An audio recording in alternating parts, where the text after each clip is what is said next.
Namaskar. Hello and welcome to episode number 111. It is March 4th, 2021. I'm your host Sri Iyer. With me is Sridhar Chityalaji. Namaskaram Sridharji and welcome to PGurus channel. Namaskar and very good morning to everybody.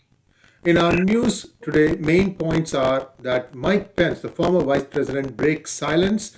He says that the Democratic elections bill that is now doing the rounds, HR-1, is an unconstitutional power grab. The vice president, the ex-vice president, I must say, has finally broken his silence over the conduct of the 2020 election, also expressing some fears. In other news from US and Latin America, Blinken highlights China as the biggest threat of the 21st century in his first policy speech. So now we are seeing that the Biden administration is more or less aligned with the Trump administration as far as China is concerned. What are your thoughts? I think I tend to agree that they're following on a policy basis the consistency in terms of the approach which is adopted by the Trump administration. The question and challenge that is in front of the world is whether US will follow through its policy with on-ground actions. Thus far, it seems that there is a possibility that it may choose to do. But the nations around the world, be it in the Asia or in Europe, are not taking any chances, and they are preparing themselves in the South China Sea and from Indo-Pacific all the way to Indo-Africa or African region, deterrent mechanisms by building a combination of military power. An Asia expert says that the Quad countries, that is United States, Japan, Australia, and India, must forcefully challenge China. So I think most of Asia is now coming around to the viewpoint that the Quad alliance is important and that it is necessary to deter China. Don't you think so, sir? Agree. I think that, as you recall, during the last days of the Trump administration, there is a delegation that from ASEAN that visited and that met with Trump, reaffirming his commitment and support, and also making sure that there is a continued US support in the event of a political change, that the China, South China, and the broader Indo-Pacific military threats are mitigated, and there is continued military investment by way of resources in the region. Now, I'm sorry, continue, sir. I thought you were done. No, I'm done. Mike Pence breaks silence. Democrat election bill is unconstitutional power grab. Now, we touched upon this yesterday. That is, I think, the HR-1. Is he saying the same, mentioning the same one, or is he mentioning? Okay, exactly mentioning the same. On the first glance, on the second glance, on the third glance, when you look at it, without being overtly critical, one has to say that this is almost look like, Fidel Castro or Hugo Chavez or Xi Jinping or any of the Russian czars, ruling from the center. It's like, Xi Jinping says everybody in Hong Kong has to wave the red flag, and there's no question of any democratic principles. So these people are saying, I think we discussed at length yesterday, okay, the policies for the elections will be set. The determination of voter ID and voter ID procedures would be set. Who speaks to whom, what they speak will be set. Okay, and effectively the rules and frameworks will be set and established from the center, and including the security measures where the states have no role to play except the conduct of the elections per the norms established at the center. So I think it's a far-reaching agenda. And when one looks at it, the fact that today Mike Pence has looked at it and made a comment is very reflective of the wrong direction that the Democratic Party is taking the country to, just in the less than, not even first 60 days. Not first 60, we're not talking about 100 days. In first 60 days, the problems around the whole electoral process. Now, the House has approved the candidacy of Shalanda Young, over Neera Tandon, who withdrew from this. Now, there is a bit of a history behind why Neera Tandon withdrew her candidacy, and I believe, and I could be wrong about this, sir, correct me if I'm wrong, but she was very close to the Hillary group, and in 2016 election, she's alleged to have made some very scathing remarks of the other camp, which was the Bernie Sanders camp, and looks like this is payback time. At least that's how it looks to me. I could be wrong, but it looks like the Democrats themselves sank her nomination. Well, I think that there was obviously objections from the internal. This is the internal progressive versus the non-progressives, or progressives versus the rest type of the agenda. Just a small correction: Shalanda Young is the deputy. She's being proposed as a replacement for Neera. But Right, I think, right. yeah, OMB. Yeah. sorry, your observations on Neera are, I think, quite. There seems to have. There's also objections from the Republican side. So it is quite conceivable some of our policies and some of our outbursts, seems to reflect is not gone well with either Republicans either. That's probably true. In other news, Border Patrol releases 108 illegal immigrants with coronavirus. Looks like they have been released into the United States or out of the United States. It's not No, clear to me, but it's a scary thought. there's a policy called catch, detain, and um, Deport? deport. Thank you. Now the policy is catch and release. So catch and release is where you catch them and you release them into the main system of the United States. And the 108 is the number of people who were detected with coronavirus, but no record has been checked about any kind of background and clandestine history, and whether they are potential threat to the risk to the society, all those kinds of things. But what is worse, which is breaking news, which we discussed before we got onto the show, there's close to almost 2,000 people in one Texas border crossing. They have been caught in the past 3 days, in one crossing. So we have no idea how many people are coming in. And we talked yesterday about one tent being cleared, which is comprising of roughly 69,000 people. And then, the next tent has come. The two more tents have been pitched up in the border. And FBI has said that there were no firearms recovered during the Jan 6th Capitol attack, and the militia group that was planning an attack on March 4th, they also don't seem to have found any firearms there. So is this now kind of buried? Is it all going to be forgotten and, in the rear view mirror? Well, there seems to be a consistent pattern. I think the two things here. One, they now yesterday officially announced that those who kind of were caught, they couldn't find any firearms. So therefore, and I think Christopher Wray had made several statements which we covered.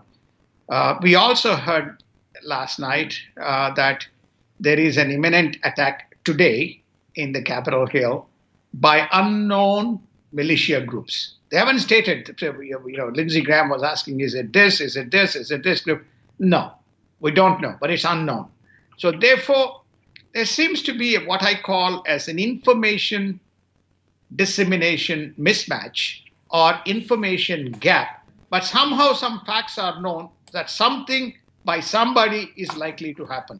It all seems too far-fetched to me. In India news, Indian ban on Chinese app merits global support. I think India is the only country that took this bold step. I think we should tip our hat to Narendra Modi for this bold step.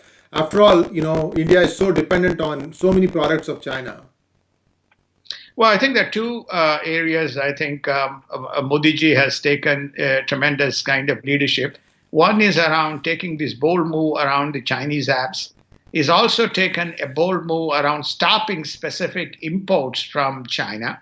And the third one, which is totally indigenous to India, the toys and some of many kind of things close to the folklore of Indian ecosystem.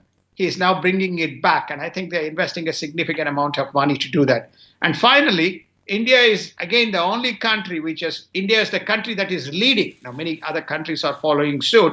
Australia is second on basically regulating the tech platforms in terms of their behavior. So you can see leadership stand by India in some of these very sensitive but very important domains. Philippines could become the first export customer of BrahMos missiles for India, and many other countries have expressed interest. BrahMos is a very top of the line missile from India, isn't it? It is. It is the top of the line missile from India, and it has multiple launch capabilities. It is also nuclear capable. The fact that the BrahMos missile will be stationed after it is formally I think they've signed the agreement with it. It's all as a deterrent in South China Sea with one country in power, which is namely one nation which is threatening, that is China. Indonesia, Thailand, and Vietnam are waiting in the line to follow Philippines in terms of acquiring these capabilities.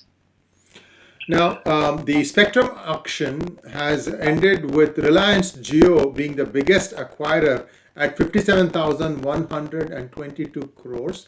Nitin Gadkari urges car manufacturers to make flex engines indigenously for better use of alternate fuel. So India is making a conscious attempt at moving away from petrol. And India also, if you remember, that India is one of the fastest installation of solar energy panels in the whole world. And Indian ministers pick local jab, Covaxin, over AstraZeneca, led by the Prime Minister. And finally, vaccines are now going to be available 24/7, that is all through the week, all through the day in some stores in India. And we're also going to show you a small chart, and then I'll let you expand on these things, Sridharji, about how vaccines in India compare with the rest of the world. Let me take a look. I have the vaccine graphic up there, sir. So the most expensive is China, Coronavac.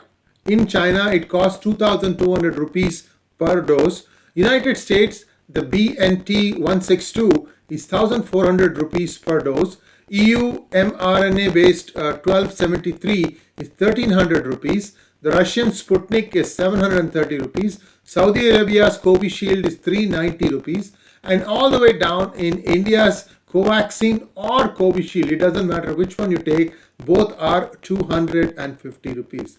This is a magnificent feat because, in my opinion, sir, this is going to make India the leading vaccine supplier, and this COVID virus is mutating. I think this is going to be like it's a recurring business for a while. Pharma companies, we should be really buying their stock. I'm sorry to weigh in on that, but go ahead, sir. No, I think that it's a great context that you have set. Just for the benefit, Covishield is I think if I'm correct, is the AstraZeneca version, I think. Right. The BioNTech is the Pfizer version, I think. And then the Covishield Covaxin is the Indian version or the Indian equivalent. These are all prices which are available for Indian users at that price. These are also available to the foreign suppliers at this specific price.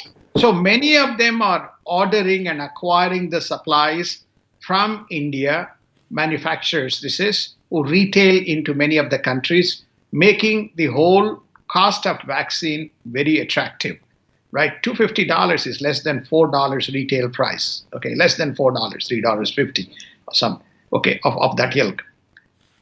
And India is also home to 60% of vaccines manufactured in the world. On the COVID, they are making their way up. They are still number 2 in the ladder in the COVID for the COVID-19 vaccines. But India is the manufacturing hub for vaccines in the world. So it is already well on the way. If this COVID turns out to be recurring for the global, then India has built a very good captive kind of a business. One of the days we will talk about the hydroxychloroquine.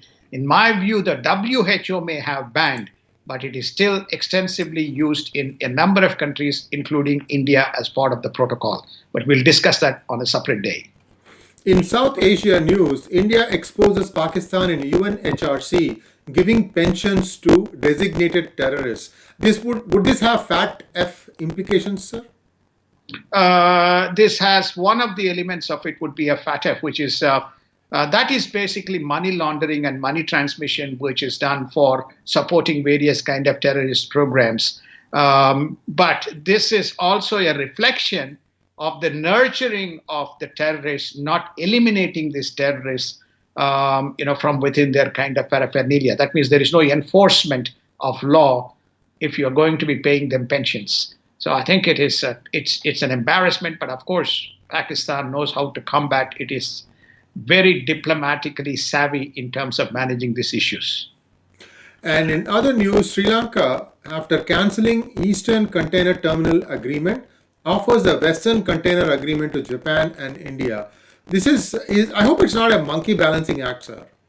It's not. I think the Eastern one, if you recall, we covered it. There were Yes. union issues that propped up.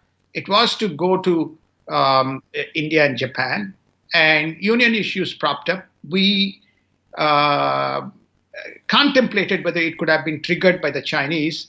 Nevertheless, the Western port, or the Western container has been given. So therefore, India and Japan have established a foothold.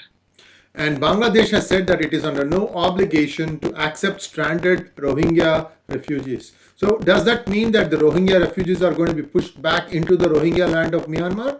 At least to the extent of what the Bangladeshis are saying, is that they're not going to keep these people because they are a potential threat, notwithstanding they belong to a similar faith or the same faith. What concerns everybody here is especially the many what you call intellectual liberal, what you pseudo liberal pundits in United States who think the CAA should be abolished, and the National Register for Citizens should be abolished, basically to accommodate these type of people. The infiltration of Rohingyas is very profound in India. So who knows? They may pave the way, and if you have, very misaligned parties, they may say, "Okay, we'll find a route and bring you." Where would it go? Assam is the first port of call, which is not too far from the border, and then go into some of the northeastern states, and then make the way. So this is a real problem as to how India and Bangladesh are going to tackle this if Bangladesh itself declines their footprint or presence in their soil.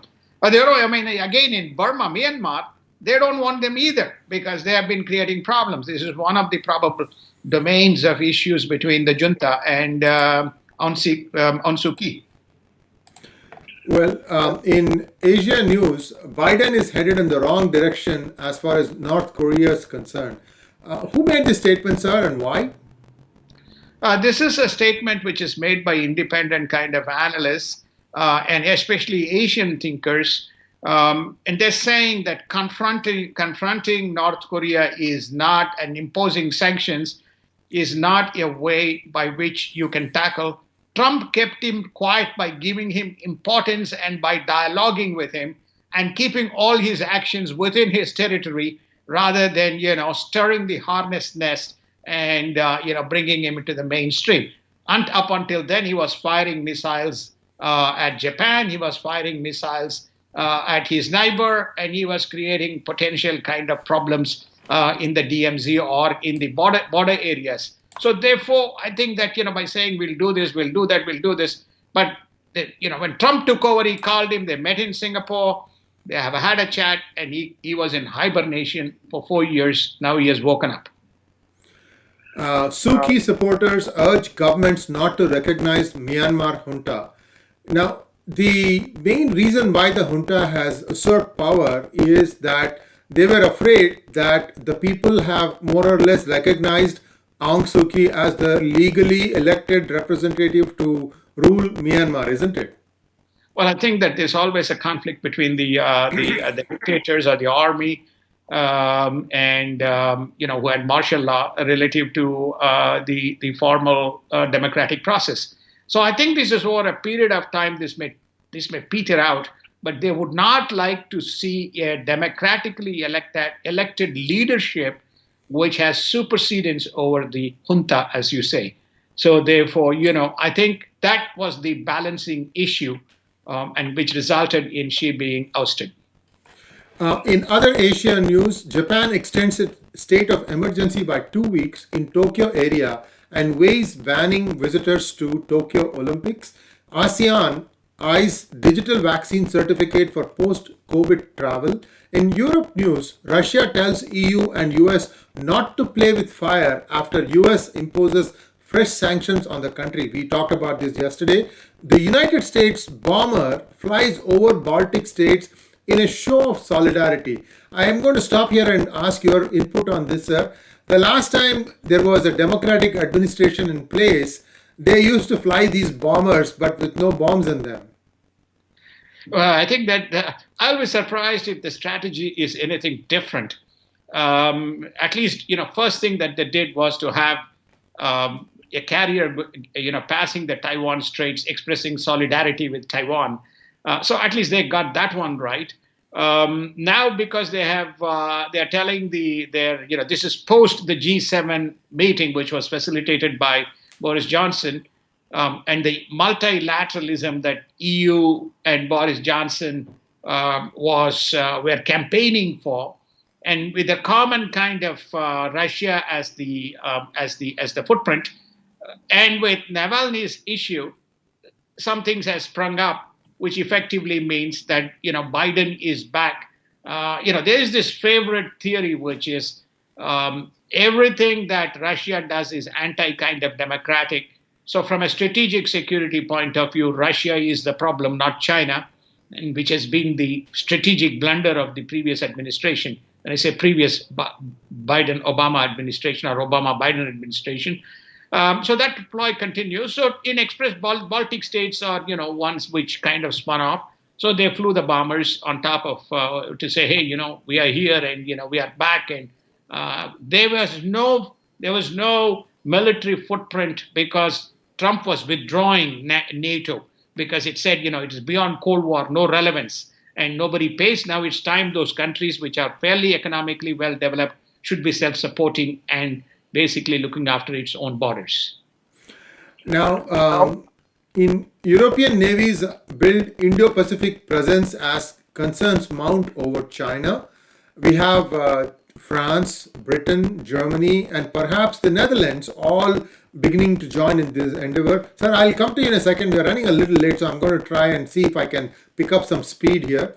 Denmark also becomes the first EU nation telling Syrian refugees to return home. We are very sure that this is going to continue because we saw what has been happening in France. We talked about this yesterday. So this is now a real and present danger. The immigrants, if there's any kind of infraction of law, I think they will be asked to leave the country wherever they are in. And explosion at a Dutch COVID center appears intentional according to the police. And citing lack of data, the Polish health minister does not recommend Chinese vaccine. A lot of stuff happening in Europe today, sir. A lot of stuff is happening around Europe, and which is consistent with as the COVID situation improves, main policy issues are coming to the footprint. That's why you're seeing a fair amount of action. In markets, stocks pull back as the bond yields jump again. Sir, quickly give us a 1 minute overview of where the stock market headed today and what you see for tomorrow. And then we can talk a little bit about the Hong Kong IPO pipeline that is swelling as the Chinese companies are rushing to list there. Because I have a question about Hong Kong, about its so-called Hong Kong dollar. So please continue, sir. So as far as March 3rd, the stock markets finished lower on the back of these interest rates inching up. We went to less than 1.4. We are now approaching close to 1.5. The 1.47 is the number, but that varies 1.46, 1.47, 1.5. So obviously you felt tremors as a result. The tech stocks naturally took a hit. You can see the NASDAQ went down by 360 points, and Dow Jones went up by 119 points. The crude, as you can see, the WTI is in 61 and Brent is at 64. So you can see the movement of the crude prices as well as a result of this, the bond issue, right? The bond movement issue. So I think what you're seeing today, which is the fourth of March, the early indications point markets being a little bit of an uptick. And let's take a look at the impending IPO of many companies in Hong Kong's exchange, or HK. They're doing a IPO in Hong Kong. Um, Sridharji, why would a Chinese company want to do its IPO listing in Hong Kong? Why not in Shanghai? Well, firstly, I think it's Hong Kong is one of the more and most established markets. The exchange is highly automated and capable, and it is also connected to the global clearing and settlement systems. So the market operates in a very efficient and effective manner. And only after the suspension of democracy and forceful occupation and forceful demonstration of dissent, demonstration against the dissent by democratic members within the Hong Kong, countries began to impose ban on activities in Hong Kong progressively. One of the areas that they imposed was around the trading and listing of companies. And of course, you saw many companies got delisted from NYSE and NASDAQ as well, mostly NYSE. They got delisted, the Chinese companies. So they all made their way back into Hong Kong. So to me, I think the Hong Kong is a natural proposition for the Chinese to do the listing.